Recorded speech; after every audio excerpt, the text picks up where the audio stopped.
السلام علیکم ورحمۃ اللہ. اذان دے دیں. اللہ اکبر.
أشهد أن لا إله إلا الله وحده لا شريك له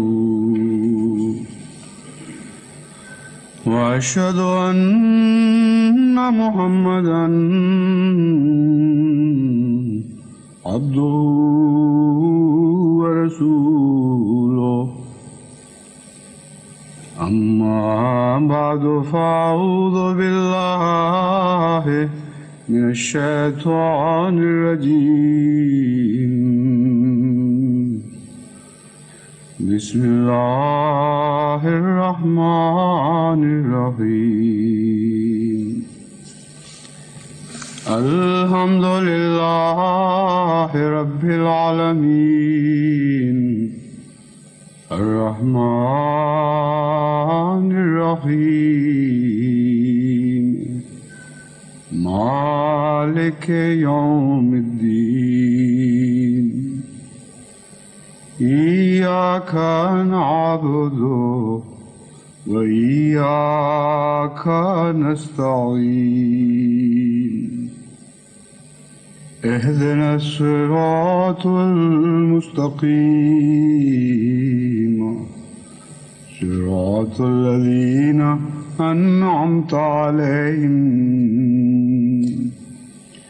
غير المغضوب عليهم ولا الضالين. قل لا يستوي الخبيث والطيب ولو أعجبك كثرة الخبيث فاتقوا الله يا أولي الألباب لعلكم تفلحون.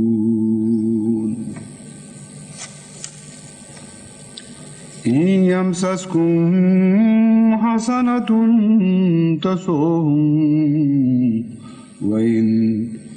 وإن تصبكم سيئة يفرحوا بها. إن تمسسكم حسنة تسؤهم وإن تصبكم سيئة يفرحوا بها. وإن تصبروا وتتقوا لا يضركم كيدهم شيئا إن الله بما يعملون محيط. يا أيها الذين آمنوا إن تتقوا الله يجعل لكم فرقانا ويكفر عنكم سيئاتكم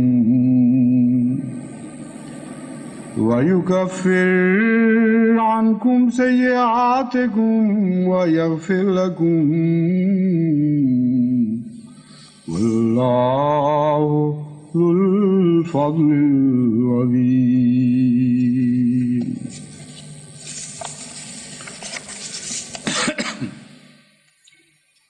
جماعت اس زمانے میں جس عظیم الشان ابتلا کے دور سے گزر رہی ہے اور عمدن میں اسے عظیم الشان کہہ رہا ہوں، غلطی سے نہیں. شاید کسی کو عظیم الشان کی بجائے اس پر دردناک دور کا لفظ کا اطلاق زیادہ مناسب نظر آئے، لیکن جب ہم قرآن کریم پر غور کرتے ہیں تو مومنوں پر جتنے بڑے ابتلا آتے ہیں اتنے ہی زیادہ وہ عظیم الشان ہوتے ہیں. گو درد کے بھی بے شمار پہلو ساتھ لیے ہوئے ہوتے ہیں، لیکن ان کی مثال، ان دکھوں کی مثال ایسی ہی ہے جیسے ماں پیدائش کی تکلیف میں سے گزرتی ہے، اور پیدائش کی تکلیف تو تھوڑے عرصے کی تکلیف ہوتی ہے اور ماضی میں پیچھے رہ جاتی ہے، مگر اگر اسے خدا سعید بخت خوش نصیب بیٹا عطا فرمائے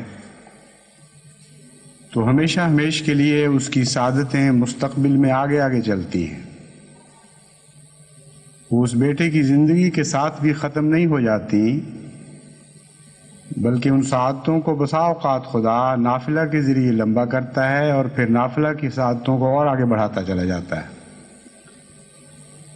پس مومن کی زندگی کا ابتلا بھی کچھ ایسی صورت رکھتا ہے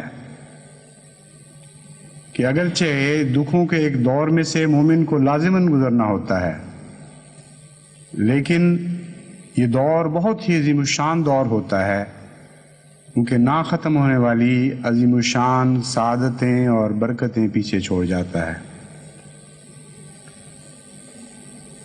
اس دور میں جہاں تک درد کی مختلف لہروں کا تعلق ہے، گزشتہ دنوں جو ہمارے بہت ہی پیارے بھائیوں کے خلاف دردناک سزاؤں کا اعلان کیا گیا، تو درد کی سب لہروں سے بڑھ کر اس درد کی لہر نے جماعت کے دلوں کو مغلوب کیا ہے، اور اس کثرت کے ساتھ سب دنیا سے درد کا اظہار ہو رہا ہے کہ شاید اس سارے دور میں کبھی کس چند لوگوں کی خاطر، چند بھائیوں کے دکھ کی خاطر اتنی عظیم تعداد میں انسانوں کے دل نہیں دکھے ہوں گے۔ اور جب میں شاید کہتا ہوں تو میں یہ کہتا ہوں کہ غالباً ایسا کا واقعہ کبھی نہیں ہوا ہوگا۔ 1 کروڑ کے لگ بھگ انسانوں کے دکھ کے دل چند آدمیوں کی تکلیف میں اس قدر بے قرار اور بے چین ہو گئے ہوں، غالباً بھی نہیں، میں یقین کے ساتھ کہہ سکتا ہوں کہ جماعت احمدیہ کے سوا آج اس دور میں اس کی کوئی اور مثال نظر نہیں آ سکتی۔ درد بھی ایک قوت ہوتا ہے، اور اس قوت کو آپ جس طرح چاہیں استعمال کریں، جس قسم کے خیالات چاہیں اس قوت سے اخذ کریں، جس قسم کے اعمال پیدا کرنا چاہیں اس قوت کے نتیجے میں پیدا بھی کر سکتے ہیں۔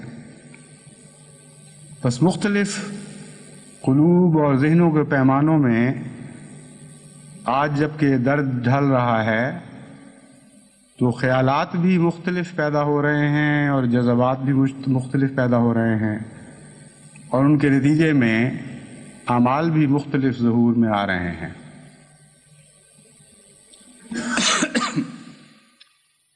ایک رجحان یہ دیکھا گیا ہے کہ بکثرت احمدیوں کے دل میں یہ خیال پیدا ہو رہا ہے کہ ہمیں عددی اکثریت کب نصیب ہوگی اور عددی غلبہ کب میسر آئے گا۔ یہ درست ہے کہ خدا تعالیٰ الہی جماعتوں سے عددی غلبے کے بھی وعدے فرماتا ہے اور عددی کثرت بھی نصیب فرماتا ہے، لیکن جب ہم قرآن کریم پر غور کرتے ہیں تو خدا کے نزدیک عدد کی کوئی بھی قیمت دکھائی نہیں دیتی۔ عدد کی بجائے خدا کے نزدیک کیفیت کی قیمت ہے، اور کیفیت کی قیمت کا یہ حال ہے کہ بعض دفعہ چند کی خاطر، بعض دفعہ ایک وجود کی خاطر کل عالم کو بھی ہلاک کر دے تو خدا کی قیمت کے، خدا تعالیٰ کے ہاں جو قیمتیں مقرر ہیں اس لحاظ سے کوئی بھی نقصان کا سودا نہیں ہوگا۔ خدا کی اقدار کے پیمانوں کے لحاظ سے یہ فیصلہ بالکل درست اور مناسب ہوگا۔ بس وہ 3 آیات جو تقویٰ کے مضمون سے متعلق میں نے الگ الگ صورتوں سے اخذ کر کے آج آپ کے سامنے تلاوت کی ہیں، ان میں یہی مضمون بیان ہوا ہے، اور انہی حالات کے نتیجے میں ہمیں کیا کرنا چاہیے، ہماری سوچوں کو کون سا رخ اختیار کرنا چاہیے، ہمارے اعمال کو کن صورتوں میں ڈھلنا چاہیے، یہ ساری باتیں قرآن کریم کی ان 3 آیات میں بیان فرمائی گئی ہیں۔ پہلی آیت میں خدا تعالیٰ فرماتا ہے ان تمسسکم حسنۃ، میں نے جو پہلے تلاوت کی تھی اس میں اللہ تعالیٰ فرماتا ہے یا ایھا الذین آمنوا، نہیں میں نے دوسری کی تھی، ہاں قل لا یستوی الخبیث والطیب، کہ اے محمد صلی اللہ علیہ وآلہ وسلم تو یہ اعلان کر دے کہ لا یستوی الخبیث والطیب،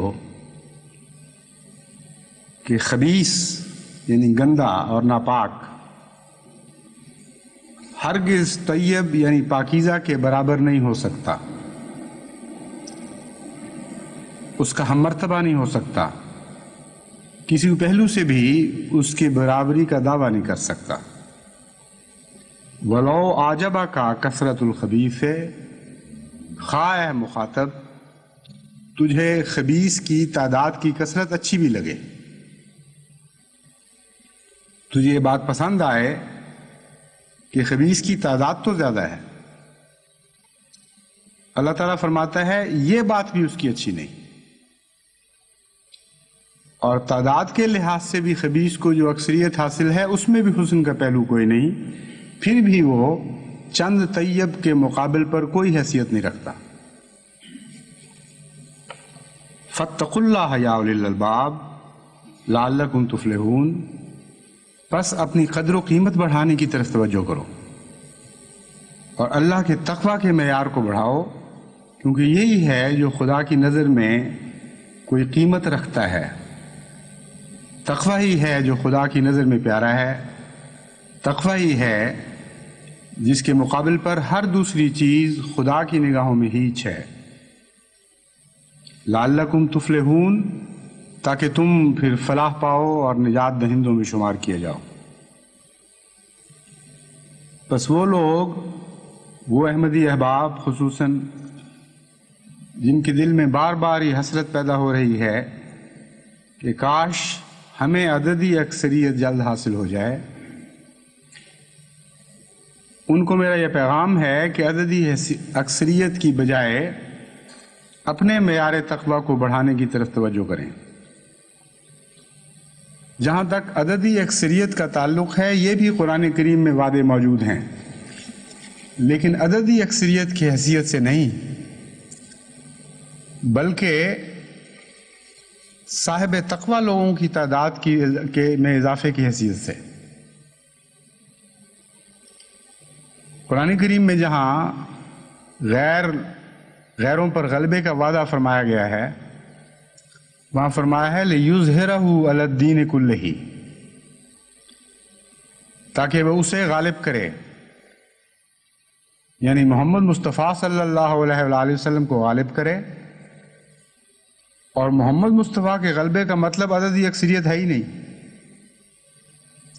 جب کہا جاتا ہے کہ محمد کو دنیا پہ غالب کرے تو مراد یہ ہے کہ ہر حسن کو دنیا پہ غالب کر دے، ہر خوبی کو دنیا پہ غالب کر دے، ہر پاکیزگی کو دنیا پہ غالب کر دے، ہر صفت باری تعالیٰ کو دنیا پہ غالب کر دے۔ بس بظاہر لوگ اس کا یہی معنی لیتے ہیں کہ اسلام کی عددی اکثریت کا وعدہ کیا گیا ہے، ہرگز نہیں۔ حضرت محمد مصطفیٰ صلی اللہ علیہ وآلہ وسلم کے غلبے کا وعدہ کیا گیا ہے، اور وہ غلبہ حسن کے بغیر ممکن نہیں۔ پس اگر اس طرح لوگوں احمدیت نے بڑھنا ہے کہ نور مصطفی پھیل جائے، تو یہ تمنا ایک پاکیزہ تمنا ہے، یہ تمنا یقیناً قرآن کریم کے مطابق ہے، مگر اگر مقابل کے جوش میں اگر ایک دوسرے پر بازی لے جانے کی تمنا میں آپ محض عددی اکثریت پر نظریں لگا کر بیٹھ جائیں تو یہ کوئی اچھا سودا نہیں ہوگا۔ اس ابتلاء کی صحیح قیمت آپ نے وصول نہیں کی، اس لیے اپنی توجہ کو قیمتوں اور قدروں کی طرف مرکوز رکھیں اور یہ فیصلہ کریں کہ ہر قربانی کے بدلے خدا سے سب سے زیادہ قیمت وصول کریں گے۔ دوسری بات جو بیان فرمائی گئی ہے وہ یہ ہے کہ یا ایھا الذین، اس سے پہلے میں نے یہ آیت تلاوت کی تھی، ان یمسسکم حسنۃ تسؤہم، ان تمسسکم حسنۃ تسؤہم وَإِن تُصِبْكُمْ سَيِّئَةٌ يَفْرَحُوا بِهَا، کہ اگر تمہیں کوئی اچھی بات پہنچتی ہے تو تمہارے دشمن اس سے بہت برا مناتے ہیں، بہت تکلیف محسوس کرتے ہیں۔ وَإِن تُصِبْكُمْ سَيِّئَةٌ يَفْرَحُوا بِهَا، ہاں اگر تمہیں کوئی تکلیف کی بات پہنچ جائے، یفرحوا بہا، اس سے بہت خوش ہوتے ہیں۔ وَإِن تَصْبِرُوا وَتَتَّقُوا لَا يَضُرُّكُمْ كَيْدُهُمْ شَيْئًا، اگر تم بچنا چاہتے ہو ان کے شر سے تو طریق یہ ہے کہ تصبروا، صبر کرو، وتتقوا، اور تقوی اختیار کرو۔ یہ دو ہتھیار ہیں مومن کے جن کے ذریعے غیر کے شر سے بچ سکتا ہے. اور اس کے بعد خدا یہ وعدہ کرتا ہے لا یضرکم کیدہم شیئا، ہرگز ان کی کوئی شرارت، ان کی کوئی اسکیم تمہیں کوئی نقصان نہیں پہنچا سکے گی. ان اللہ بما یعملون محیط،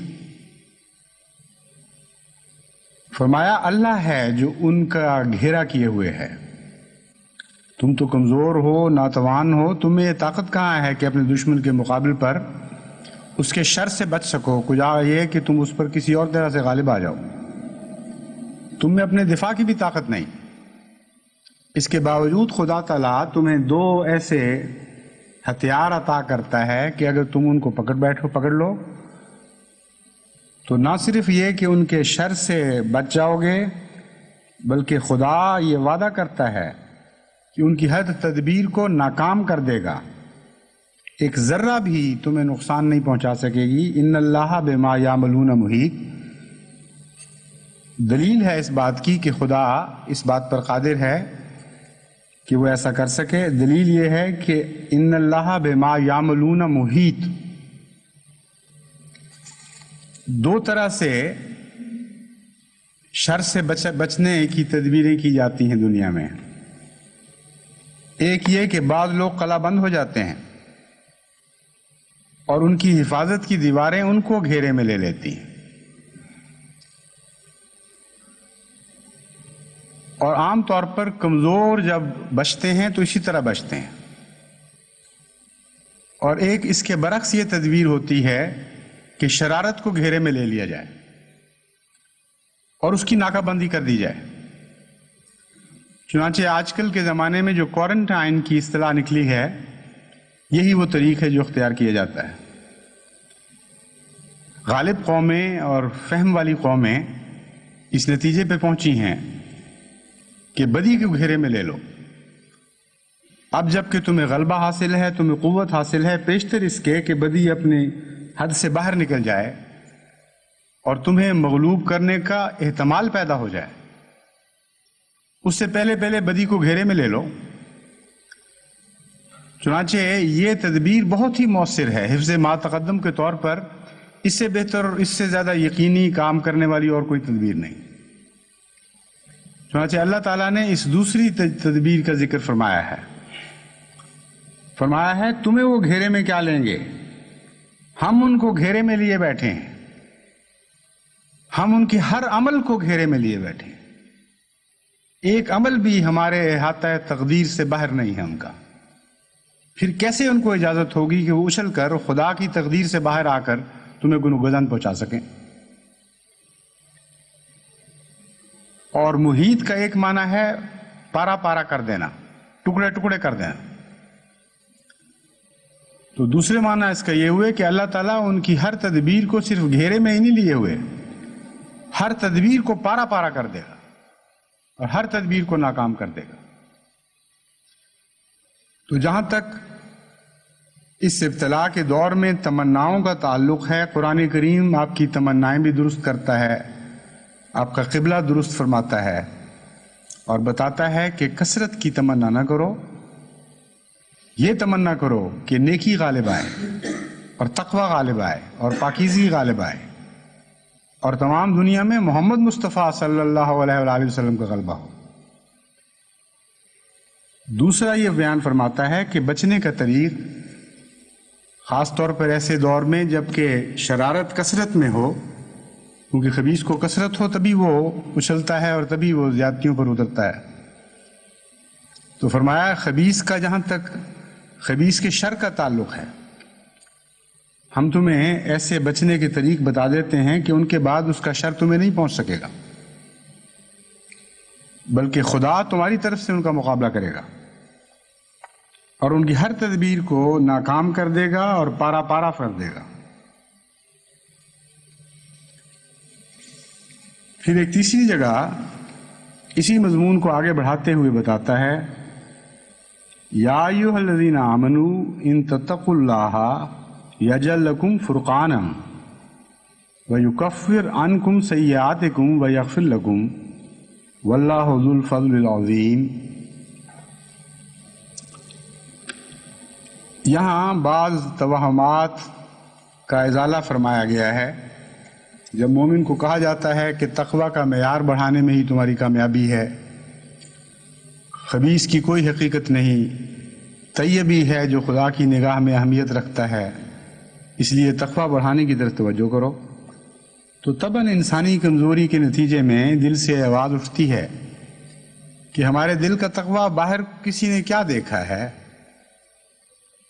جہاں تک دشمن کا تعلق ہے، اسے کیا پتا کہ ہمارے دلوں نے اس دور میں کیا کچھ سیکھا ہے اور کیا کچھ کمایا ہے.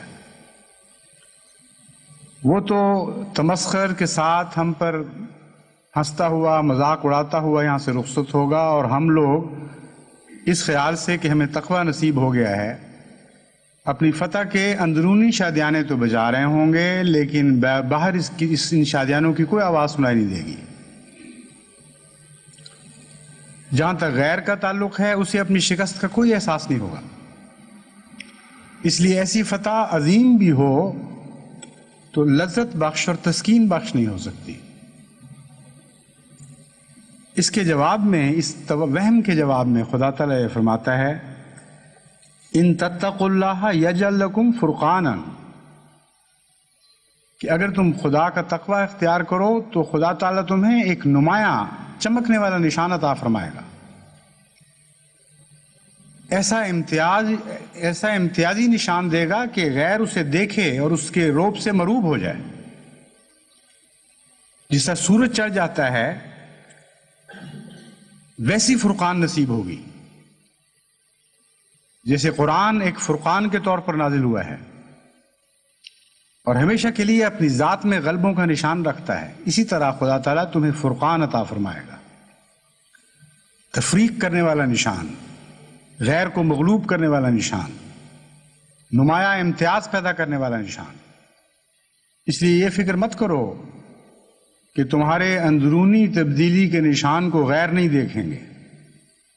خدا کی تقدیر باہر بھی نشان ظاہر کرے گی، تمہارے اندر بھی نشان پیدا کرے گی اور آفاق میں بھی نشان ظاہر کرے گی جو تمام دنیا کو نظر آئیں گے. اور پھر مان بعد اصل مضمون کی طرف توجہ پھیر دی کہ محض تماش بینی کے لیے خدا تعالیٰ یہ عظیم الشان ابتلا جاری نہیں فرمایا کرتا. جو اصل مقصد ہے وہ یہ ہے یکفر عنکم سیئاتکم، اصل بھلائی، اصل فائدہ تمہارا اس بات میں ہوگا کہ تمہاری برائیاں دور ہو رہی ہوں گی اور خدا تمہاری برائیوں کو دور کرے گا. وَيَغْفِرْ لَكُمْ، اور جو پہلے برائیاں کر چکے ہیں ان سے صرف نظر فرمائے گا اور ان کو بخش دے گا. وَاللَّهُ ذُو الْفَضْلِ الْعَظِيمِ، اللہ تعالیٰ بہت ہی بڑے فضل والا ہے، بہت ہی عظیم الشان فضلوں والا ہے. تو ابتلا کا نتیجہ اگر صبر اور تقوی اختیار کیا جائے تو ذو الفضل العظیم خدا کی رحمتوں کے نیچے آنے کی صورت میں ظاہر ہوتا ہے. اس لیے ابتلا کے ایسے دور جو ذو الفضل العظیم سے انسان کا تعلق باندھیں، جو اس کی رحمتوں اور برکتوں اور رضا کی آنکھ کے نیچے انسان کو لے آئیں، وہ یقیناً عظیم الشان ابتلا کہلانے کے مستحق ہوتا ہے. تقوی کیا ہے؟ اس مضمون پر میں نے گزشتہ سے پیوستہ جمعے میں کچھ کہنا شروع کیا تھا اور خیال تھا کہ اس سلسلے کو آگے بڑھاؤں گا، لیکن درمیان میں ایسی بعض اطلاعیں آئیں کہ وقتی طور پر اس مضمون کو چھوڑنا پڑا.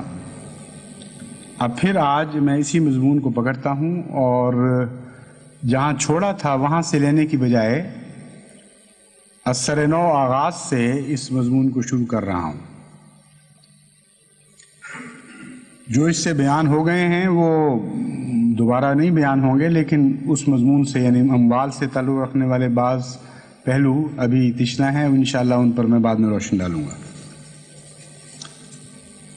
حضرت صلی اللہ علیہ وآلہ وسلم نے تقوی کی جو تعریف فرمائی ہے، وہ تعریف فرمانے کا انداز بھی نہایت ہی پیارا اور بالکل عام دنیا کے دستور سے بالکل ہٹ کر ہے.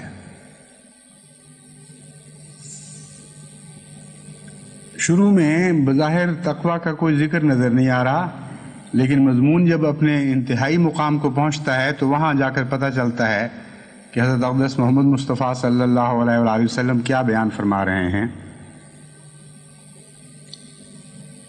صحیح مسلم کتاب البر میں یہ حدیث ملتی ہے،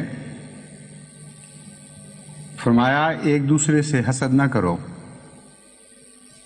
ایک دوسرے سے بڑھ بڑھ کر بولی نہ دو، ایک دوسرے سے بغض نہ رکھو، ایک دوسرے کی پیٹھ پیچھے باتیں نہ کرو، تم میں سے کوئی دوسرے کی بے پر بے نہ کرے، اللہ کے بندو آپس میں بھائی بھائی ہو جاؤ، ایک مسلمان دوسرے کا بھائی ہے، وہ اس پر ظلم نہیں کرے گا، نہ اسے رسوا کرے گا، نہ اسے بے یار و مددگار چھوڑے گا، نہ اسے حقیر جانے گا۔ یہ وہ تعلیم ہے جو تعلیم دینے کے بعد آپ نے فرمایا، اپنا ہاتھ اپنے دل پر رکھ کر 3 مرتبہ فرمایا، تقویٰ یہاں ہے، تقویٰ یہاں ہے، تقویٰ یہاں ہے، کہ تقویٰ کے سرچشمہ سے یہ کلام نکل رہا ہے۔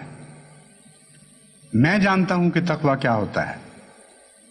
تقویٰ محض خدا کے فرضی خوف کا نام نہیں، تقویٰ محض نیکی کی اونچی اونچی باتیں کرنے کا نام نہیں ہے، تقویٰ کوئی ایسی چیز نہیں ہے جو دل میں چھپا رہتا ہے اور ظاہر نہیں ہوتا۔ تقویٰ ایسا ہے جو پھر نظر بھی آتا ہے غیروں کو، اپنوں کو بھی نظر آتا ہے اور غیروں کو بھی نظر آتا ہے، لیکن غیروں کو نظر آنے سے پہلے اپنوں کو تو دکھنا چاہیے، اپنوں کو تو دکھائی دے۔ وہ تقویٰ جو تمہارے دلوں میں پوشیدہ ہے اور ظاہر نہیں ہو رہا، وہ تقویٰ نہیں ہے۔ فرمایا دیکھو میرے دل میں تقویٰ ہے، میرے دل میں تقویٰ ہے، میرے دل میں تقویٰ ہے، اور اس کے نتیجے میں یہ اعمال مجھ سے ظاہر ہو رہے ہیں۔ بس تم جو تقویٰ کا دعویٰ کرنے والے لوگ ہو، اگر ان اعمال سے خالی ہو تو پھر تقویٰ کی باتیں محض ریا کی باتیں، دھوکے کی باتیں ہیں، اس سے زیادہ ان کی کوئی حیثیت نہیں ہے۔ ایک دوسرے سے حسد نہ کرو، ایک دوسرے سے بڑھ بڑھ کر بولی نہ دو، ایک دوسرے سے بغض نہ رکھو، ایک دوسرے کی پیٹھ پیچھے باتیں نہ کرو۔ کتنے ہیں ہم میں سے جو اس تعلیم پر کما حقہ عمل پیرا ہیں، اور کتنے ہیں جو بار بار ٹھوکر کھا کر پھر انہی باتوں میں مبتلا ہوتے رہتے ہیں، اور کتنے ہیں جنہوں نے اس دور میں یہ بات سیکھی، اس رنگ میں تقویٰ سیکھا کہ اپنی وہ اصلاح کریں جو حضرت محمد مصطفیٰ صلی اللہ علیہ وآلہ وسلم تقویٰ کی تعریف کے نتیجے میں ضروری قرار دیتے ہیں۔ تم میں سے کوئی دوسرے کی بے پر بے نہ کرے۔ یہ چند باتیں جو میں نے حضرت صلی اللہ علیہ وآلہ وسلم نے بیان فرمائی ہیں، اکثر جھگڑے جو احمدیوں کے میری نظر میں آتے ہیں، جن سے قضاء کے دفتر بھرے پڑے ہیں، جن کی شکایتیں امور عامہ تک یا امراء تک پہنچتی ہیں، ان کا تعلق انہی باتوں سے ہے۔ سودوں میں زیادتیاں، حرص و ہوا کے نتیجے میں ایک دوسرے کو شکست دینے کی کوشش میں، اور جیسا کہ حضرت اقدس محمد مصطفیٰ صلی اللہ علیہ وآلہ وسلم نے فرمایا، بھائی بھائی ہو جاؤ۔ ایک مسلمان دوسرے کا بھائی ہے، اس سے مسلمانوں کے اندر جو نیکی کی روح حضور صلی اللہ علیہ وآلہ وسلم دیکھنا چاہتے ہیں، اس کی اعلیٰ تعریف فرما دی۔ اس لفظ کو، اس فقرے کو بھلا کر ایک عام انسان کو یہ سمجھ نہیں آ سکتی کہ ایک آدمی بے کر رہا ہے، مجھے اچھا موقع ملا ہے، میں اس خفیہ طور پر اس سے بڑھ کر بات کیوں نہ کر لوں، کیوں نہ اس سودے کے اندر داخل ہو کر اسے اپنا لوں، اس میں کیا نقصان کی بات ہے؟ وہ بھی سودا کر رہا ہے، اس کی ملکیت نہیں، میں بھی سودا کر رہا ہوں، میری ملکیت نہیں ہے، ایک تیسرا شخص ہے، اس کا فائدہ ہی ہوگا، اس کو کچھ زیادہ پیسے مل جائیں گے۔ انسانی نفس عام دنیا کے معیار تقویٰ کے مطابق اس کو کوئی بھی ایسی بات نہیں دکھاتا جو معیوب ہو، بلکہ اس کو بہتر حسین کر کے دکھاتا ہے۔ کہ ہاں بڑی اچھی بات ہے ایسا کر لو، لیکن بھائی بھائی نے جا کر سارا مسئلہ سارا معاملہ کھول دیا، ہر بات کی وضاحت فرما دی۔ دو سگے بھائی جو ایک دوسرے سے پیار کرنے والے ہوں وہ ایک دوسرے سے اپنے سودے چھپایا تو نہیں کرتے، وہ وہم بھی نہیں کر سکتے کہ ایک بھائی کسی دوسرے سے کوئی سودا کر رہا ہو اور دوسرا بھائی مخفی طور پر جا کے اس سے بڑھ کر بولی دے کے اس کے سودے کو اپنا لے۔ جب بھائی بھائی کے نقطہ نگاہ سے دیکھیں تو اتنی اخلاق سے گری ہوئی اور کمینی حرکت نظر آتی ہے کہ خاندان کے ماحول میں یہ سوچا بھی نہیں جا سکتا۔ بس حضرت اقدس محمد مصطفیٰ صلی اللہ علیہ وآلہ وسلم نے جب اپنے سینے پہ ہاتھ رکھا، اپنے دل کی طرف اشارہ فرمایا اور فرمایا تقویٰ یہاں ہے، تقویٰ یہاں ہے، تقویٰ یہاں ہے، تو مراد یہ تھی کہ اخلاق کے جو گر میں تمہیں سکھا رہا ہوں وہ میرے دل کے تقویٰ سے وابستہ ہے، میرے دل کے تقویٰ سے مناسبت رکھتے ہیں۔ دنیا کے بھلے آدمیوں کے ساتھ شاید تمہیں ان میں کوئی مناسبت نظر نہ آئے۔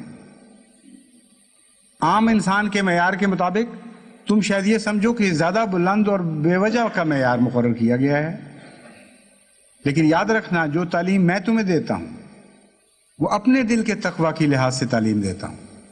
اگر میرے جیسا بننا چاہتے ہو، اگر مجھ سے محبت کرتے ہو، اگر میری غلامی کا دعویٰ ہے تو پھر مجھ سے تقویٰ سیکھو، غیروں سے نہ تقویٰ سیکھو۔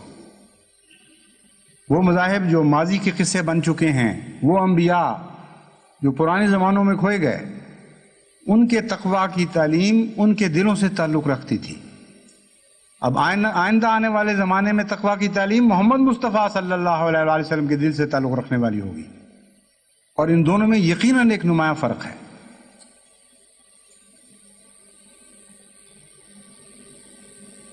پھر فرمایا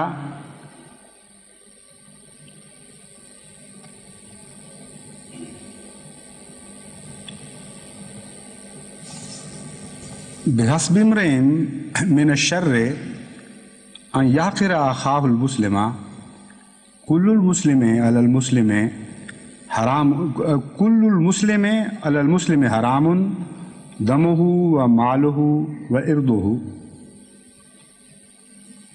کہ ایک شخص کے لیے،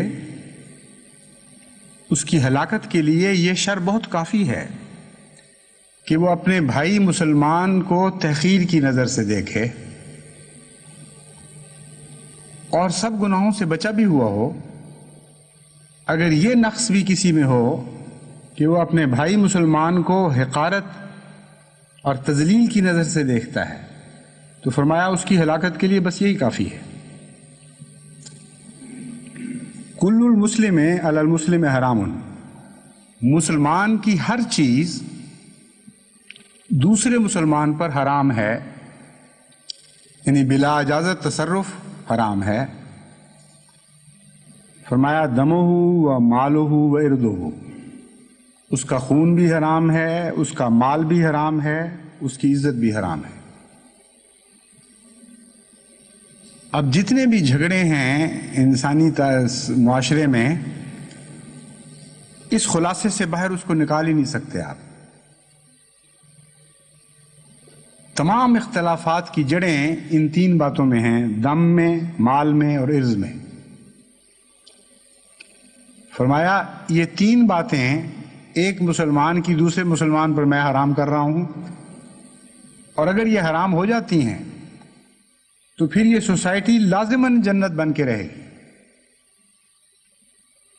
پھر مسلمان کے لیے جہنم کا تصور ہی باقی نہیں رہتا۔ بس اگر یہ تصورات موجود ہیں، اگر یہ تکلیفیں دکھائی دے رہی ہیں تو لازماً تقویٰ کی ان جڑوں میں کہیں کوئی نقص ہے، اور وہ تقویٰ نہیں ہے آپ کے اندر جو محمد مصطفیٰ صلی اللہ علیہ وآلہ وسلم کے مبارک مقدس دل سے پھوٹتا تھا۔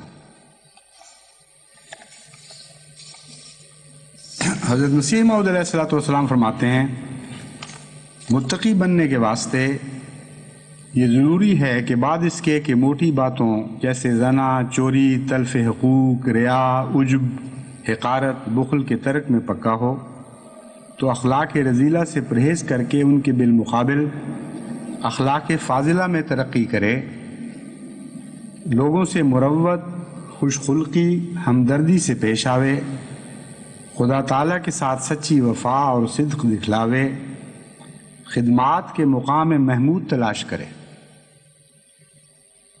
بڑا عظیم الشان ایک فکرہ ہے، بہت ہی پیارا۔ خدمات کے مقام محمود تلاش کرے۔ خدمت میں تو انسان بظاہر گرتا ہے اور نیچے ہو کر خدمت کرتا ہے، اور مقام محمود وہ ہے جو سب سے اونچا مقام قرآن کریم وعدہ فرماتا ہے کہ اس کے خدا کے اپنے پیاروں کو عطا فرماتا ہے۔ تو فرمایا خدمتوں کے بھی بعض مقام محمود ہیں، کس سلیقے سے خدمت کر رہے ہو، کس انداز سے خدمت کر رہے ہو، کس طرح نکھار کر تحسین کے ساتھ خدمت کرتے ہو، اس سے تمہیں مقام محمود نصیب ہوگا۔ پس جو خدمتوں کے مقام محمود نہیں پاتا اسے دوسرے مقام محمود کا خیال ہی چھوڑ دینا چاہیے۔ ہر مقام محمود کے ساتھ ایک تعلق رکھنے والی خدمت کا بھی مقام محمود ہے۔ خدا کی راہ میں چندہ دینے والے لاکھوں کروڑوں ہیں، لیکن ضروری نہیں کہ ہر چندہ اگر مقدار میں برابر ہو تو مرتبے میں بھی برابر ہو۔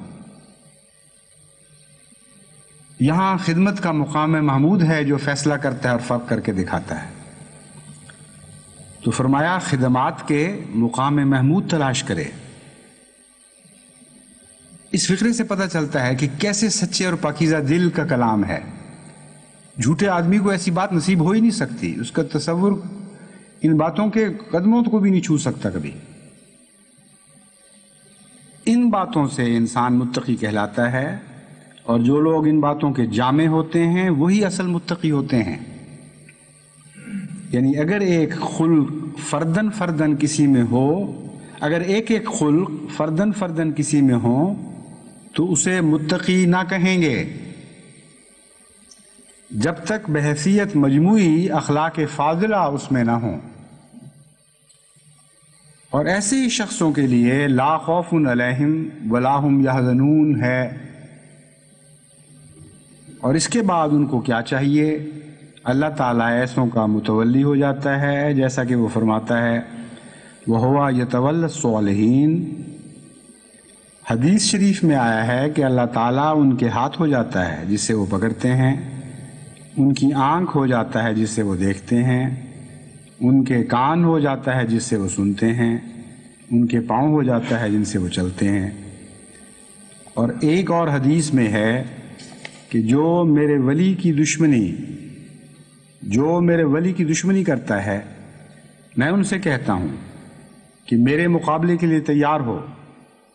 ایک جگہ فرمایا ہے کہ جب کوئی خدا کے ولی پر حملہ کرتا ہے تو خدا تعالیٰ اس پر ایسے جھپٹ کر آتا ہے جیسے ایک شیرنی سے کوئی اس کا بچہ چھینے تو وہ غضب سے جھپٹتی ہے۔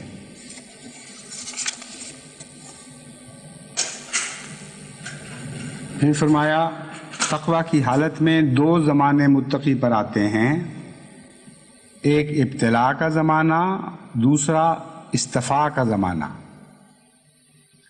ابتلاء کا زمانہ اس لیے آتا ہے کہ تا تمہیں اپنی قدر و منزلت اور قابلیت کا پتہ چل جائے اور یہ ظاہر ہو جائے کہ کون ہے جو اللہ تعالیٰ پر راست بازوں کی طرح ایمان لاتا ہے۔ اس لیے کبھی اس کو وہم اور شکوک آ کر پریشان دل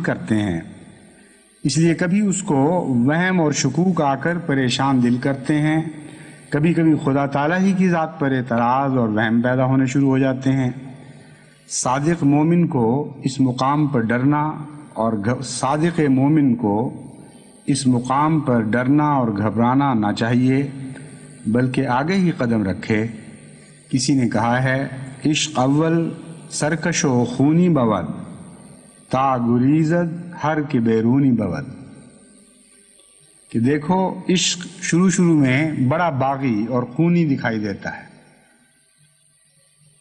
اس لیے کہ تاکہ ہر وہ شخص جو کوچہ عشق سے تعلق نہیں رکھتا، جو اس شہر کا باشندہ نہیں ہے، یعنی اس شہر میں بسنے کے لائق نہیں ہے، ایسا بیرونی شخص ان باتوں کو دیکھ کر گریز پا ہو جائے اور بھاگ جائے اس کوچے سے۔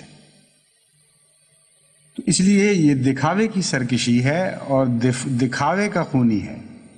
حقیقت میں عشق تو ہر لذت کی آماج گاہ ہے۔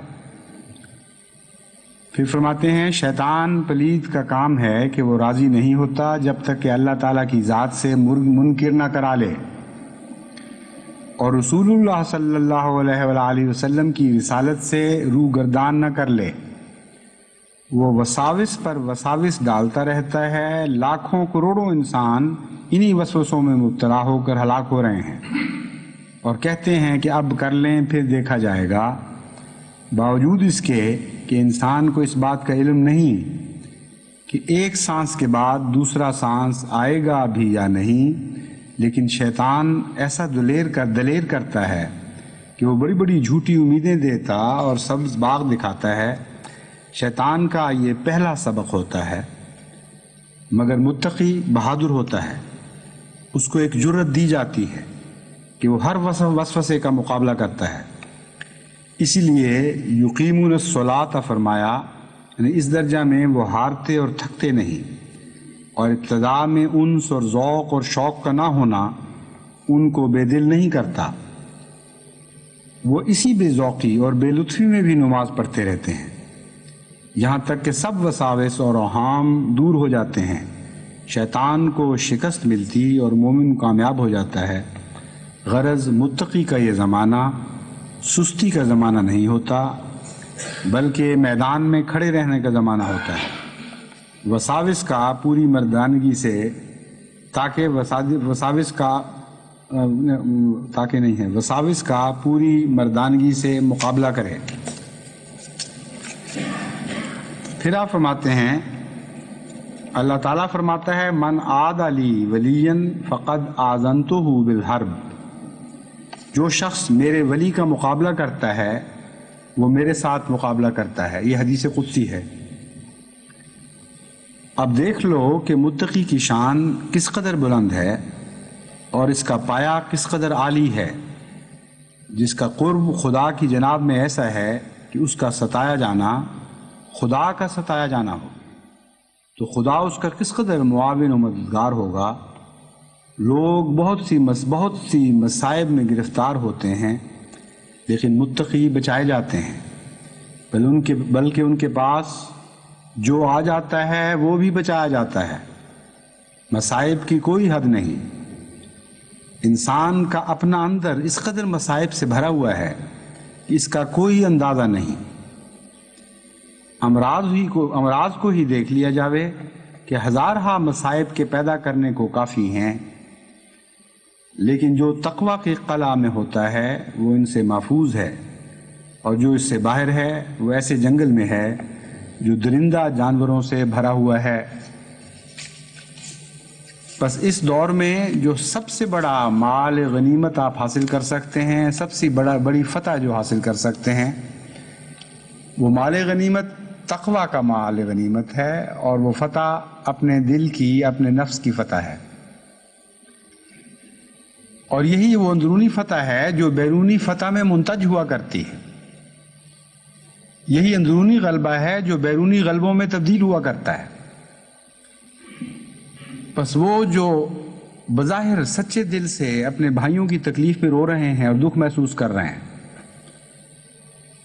اگر وہ ان کی خاطر اپنے اندرونے میں پاک تبدیلی پیدا نہیں کرتے، اگر وہ ان کی خاطر اپنی روش میں نمایاں فرق پیدا نہیں کرتے، تو وہ آنسو بھی جھوٹے ہیں، وہ درد بھی جھوٹا ہے، اس کی کوئی بھی قیمت نہیں۔ اس صورتحال سے دوہرے فائدے حاصل کرو۔ اس صورتحال سے جو کچھ بس تمہارے ہاتھ میں آ سکتا ہے، جو کچھ ممکن ہے تمہارے لیے حاصل کرنا، سب کچھ حاصل کر لو۔ اور وہی کچھ ہے جو میں نے آپ کے سامنے رکھا ہے، قرآن اور حدیث اور حضرت اقدس مسیح موعود علیہ الصلوۃ والسلام کے ارشادات کی روشنی میں بہت عظیم الشان سودوں کے وقت ہیں۔ اندرونی تبدیلی پیدا کریں، پاک ہمیشہ باقی رہنے والی تبدیلی، اور اس کے نتیجے میں بیرونی فتوحات بھی آپ کو نصیب ہوں گی، اور وہ فتوحات محض عددی غلبے کی نہیں ہوں گی، وہ فتوحات محمدی غلبے کی فتوحات ہوں گی۔ نفس پاکیزہ کی فتوحات ہوں گی، نفس خبیثہ کی فتوحات نہیں ہوں گی۔ وہ لوگ جو ظاہری پھلجھڑیوں کے کھیل کے دیکھنے کی تمنا رکھتے ہیں،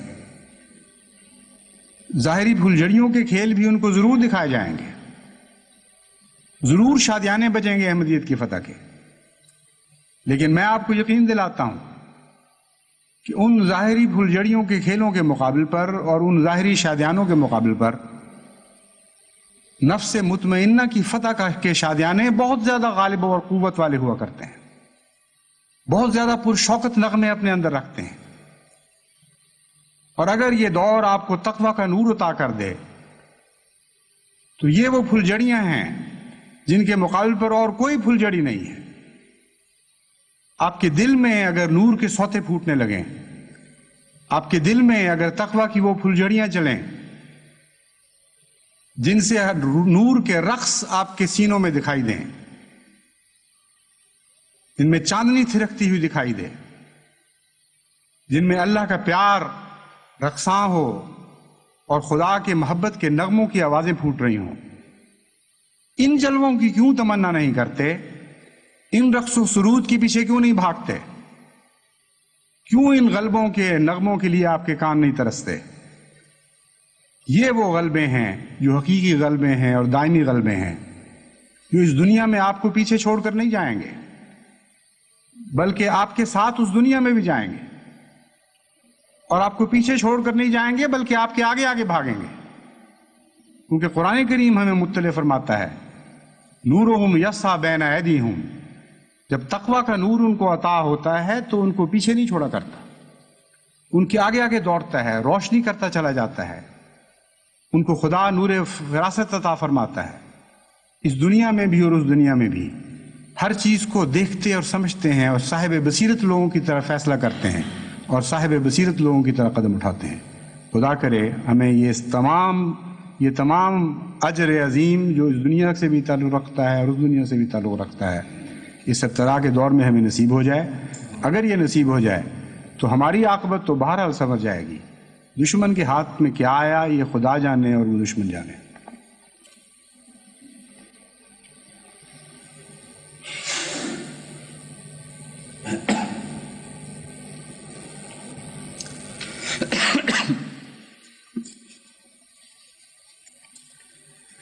الحمد للہ نحمده ونستعینه ونستغفره ونؤمن به ونتوکل علیہ ونعوذ باللہ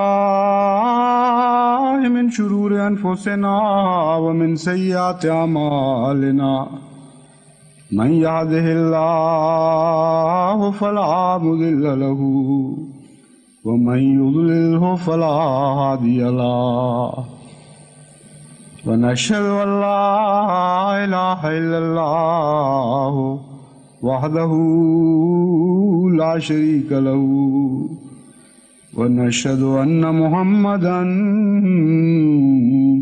عبده ورسوله۔ غالباً اعلان کیا جا چکا ہوگا، اب چونکہ دن لمبے ہو گئے ہیں پھر، اس لیے سردیوں کے عذر کے نتیجے میں جو نماز ظہر جمعہ کے ساتھ عصر جمع کی جاتی تھی وہ آج سے بند ہے، آج نمازیں الگ الگ ہوں گی، اس لیے نوجوان خصوصاً مطلع رہیں کہ وہ اپنی سنتیں پوری کریں جمعہ کے بعد۔